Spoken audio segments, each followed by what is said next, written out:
Good morning, my happy back. Here's the plan. Swimming pool tiling. We've actually got 5 guys working in the pool today, so that might accelerate very slightly from yesterday. Ceilings, security barbed wire, skim coat. That's about all I got for you at the moment, but who knows? What could possibly go wrong?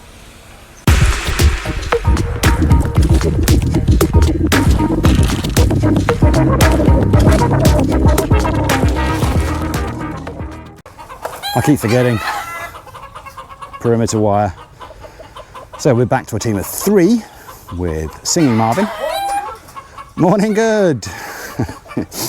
Marvin's reversing everything. And we are back on the bit around the corner. So take a dizzy pill, here we go. This is where the wall, if you haven't watched before, the wall, because the land kind of comes around a bit. So this is basically facing east again. So they've done all of this along here, and now they're on this south facing area. And spare a thought for these guys and the pool guys. Yesterday, around 2 o'clock, I looked at the weather, and I look at AccuWeather, which is the app that seems quite popular here, and they tell you the temperature, but then they tell you something called real feel, where they say they take into account humidity and cloud cover and blah, blah, blah. Yesterday at 2 o'clock, the temperature was 36 degrees. The real feel, it said, was 41, which, if I got it right, is about 105 degrees Fahrenheit. It was blistering. It's a little tiny bit cooler today, according to the app, but these guys, a lot of the time, have no shade, and they're working in 100+ degree temperatures. Got a feel for them. It's 2:40. Yes, you heard me, 2:40. I did shoot a load of stuff this morning, but it turns out that there is a technical flaw in the Sony lapel microphone, the lavalier microphone. It appears that if you don't charge it and it runs out of battery, it stops working. I will be writing to Sony to demand that they take corrective action for that. And given that we're going to be covering solar tomorrow, I might suggest something like a solar hat that I can connect that keeps things running. Anyway, the pond, they did dig it out more. We've got some kind of surface water at the moment. I don't know if that will continue. I mean, that must be where the water table is for now. But as the summer grows hotter and the rain grows less, I assume some of this will disappear. But anyway, we've dug it out. It's bigger, ready for the tilapia and hopefully some catfish, which is probably my favourite grilled fish. They'll be coming when we've got around to doing something a bit more with this and then filling it up. Here at the pool, our team of 5, yes, 5, is continuing with floor tiles, and they have got almost, not quite, almost all of the deep end done, and that includes filling in all the fiddly bits, well, most of them, all the way around. Almost all the way around. I don't know whether this is going to take the week that Jay said it would. He might be right. He knows better than me, obviously. They might do it faster though. While we're here, there's a question. We will have a shower, a very basic one, but somewhere around this pool we're going to have a shower. And the question is, where? One option is over here at the back, where it will be less obtrusive. It'll kind of hopefully blend in very slightly more. The other option, Dizzy Pearl Poppers, is over here somewhere, up towards the wall maybe. That was my preference, but then I thought, well, we're going to put some kind of paving slabs around the outside of the pool, just maybe a metre or so, and we're going to be putting some kind of paving slabs again as a path from the bridge to the house. So just here.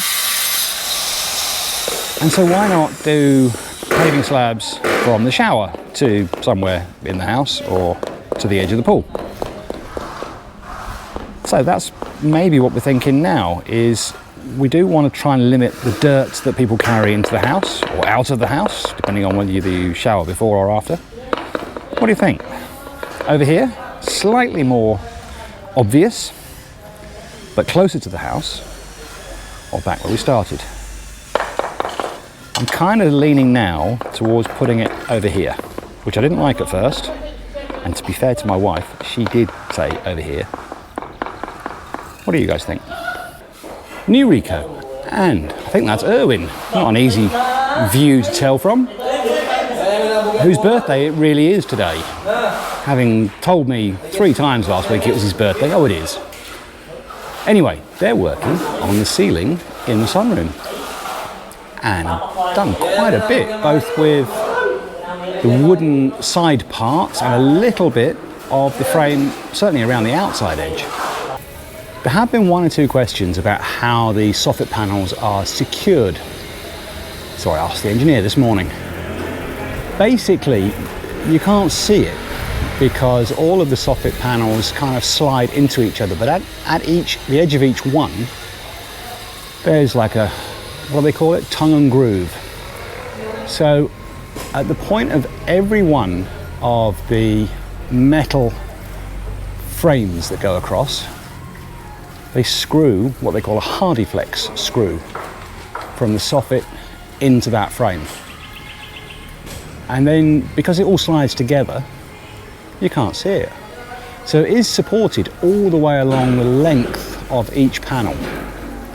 And none of it, basically, is visible. I think it's excellent. I'm in the dining room. Basically, my back is towards the front of the house. Ronell, who we now know is skim coater extraordinaire, has basically finished the whole room today from nothing. And he's about to move on. So that's the living room done, the dining room done. And where's he heading? We'll follow him. Oh, maybe about to start in the kitchen or possibly the pantry. He's quick. This is the bedroom at the back of the house in the middle. I think most of the ceiling now done. Just a little bit of this higher level still to go into place. The ceiling over the stairs, I was pondering yesterday, why was there a hole there? Basically, it's the hole that will allow them to attach the chandelier that will go in here. Not quite sure what the attachment will consist of. We'll try and see that when they do it, just to see what kind of strength we think it might have. At the double height ceiling over the sunroom, same thing applies here. There will be another chandelier hanging down here. So again, they've left the hole for now. The bell is gone, it's 4:30, and we're here at Chicken Corner, the bit around the corner. So the barbed wire now extends up to that corner. And again, if you didn't catch in earlier episodes the full extent of the property, basically from here it goes behind this old, very old house that was here when we bought the land, over to the fish pond, and then back down again, down the north side. So they're making very good progress with this barbed wire. And this, of course, because it's the furthest area from the house, is probably the most exposed because there's no real protection on any side other than what we put in place. The swimming pool, the floor tiling extends all the way up to here now. So almost all of the deep end done, including, as I said earlier, now all of the fiddly bits. Making very good progress. That's just 2 days of work. If they bring 5 guys again tomorrow, they're going to knock this out fairly quickly. I wanted to mention this area once more. Kevin E is a bit of a superstar because I'm sure, like a few others of you, he seems to have basically gone back to the beginning. Maybe joined a little bit late, but he's gone back to the beginning, and he's been sending me comments and questions about earlier episodes. So this area, for Kevin's benefit and anybody else that hasn't seen me talk about this before, is this a wet area or a dry area? It's a dry area, despite the fact that it's got rainwater in it right now. It's purely a design feature. The fact that it's sunken is something that we just saw and we liked. Has no function whatsoever, other than we just felt it looked good. So Kevin, thank you for going back and watching those videos. But yeah, dry area here. And of course, there is a drain there, it's just clearly not been used yet. Ronell has continued his charge around the house with skim coat, and he's now done about a quarter of the pantry. The last walk around we did was 3 o'clock by the time I finished that, so I'm not going to do another one. They only had an hour and a quarter's work left to do by that point. But here, another celebration. We've got Erwin's birthday. There he is, thumbs up from Erwin. Slightly bigger crew this time because we've got the pool guys here. We've supplied some Red Horse. They've gone and got the food themselves. We didn't arrange that, which is so far tends to be the way it's gone. Although I think I felt a bit guilty last time of not giving them any food, and they were doing a whip round. But they've always done that themselves so far. So we've got.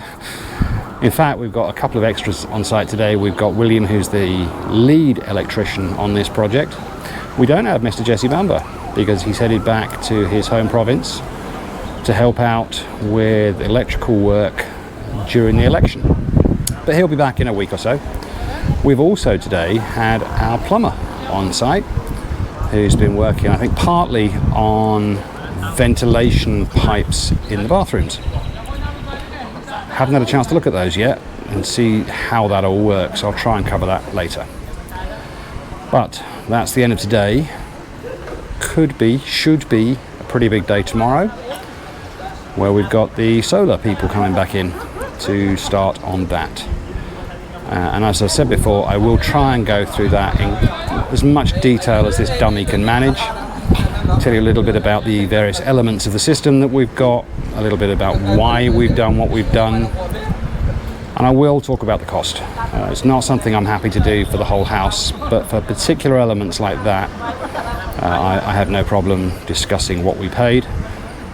We have not, I am sure, got the cheapest deal because of the way we've done this, but it's not cost quite as much as maybe we thought it would at the beginning of the process. Anyway, that's all for tomorrow.